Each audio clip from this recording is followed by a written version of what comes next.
Authorities are blaming or deliberately falsifying documentation of bodies recovered from protest scenes. That's the question we're asking. Details are emerging of bodies of victims killed in protest but recorded at the city mortuary as having died from totally different circumstances and even locations. Citizen TV has established that a young man who died in the protests in Kitengela ended up being recorded as having died from an accident in Juja. And it was not the only case of wrong details entered in the morgue registry. Our very own Ode Francis has more.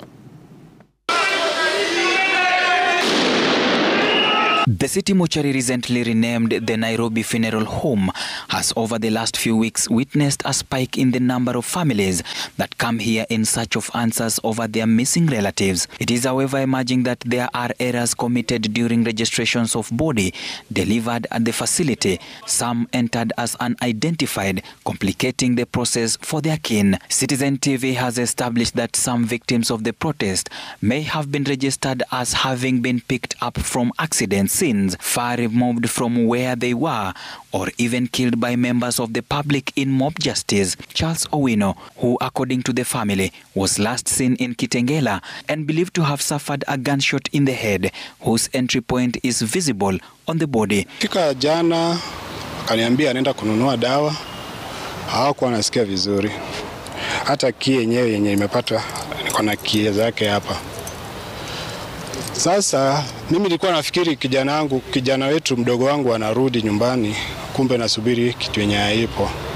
Owino's body was picked up in Kitengela during the Tuesday protest. A day later, when his family arrived at the city mortuary, they were met with records confirming that Owino arrived at the mortuary as an unidentified or unknown person from Juja. Mimi najua city mortuary, mtu hata kifa wapi, hata barabarani, hata kwa mto wapi amechomeka, wote wanaletwa city mortuary.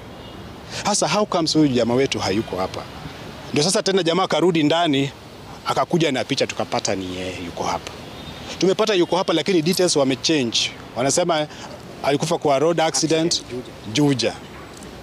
Kijana wetu alishutiwa bullet. Tena iliingia hivi ikatokezea upande wa nyuma. Wanajua vizuri.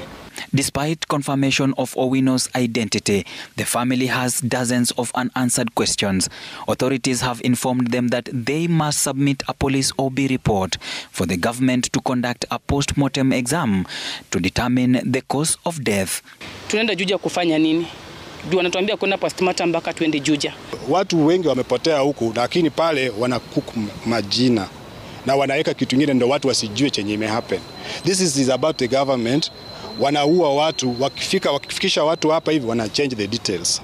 Wanasema unknown, mob justice. Citizen TV has also established 2 additional bodies were inaccurately recorded. One was attributed to mob justice, while the other was labeled as from an accident in Juja. The inaccurate registry entry for 3 bodies collected from the body pointing to the likelihood of action taken deliberately.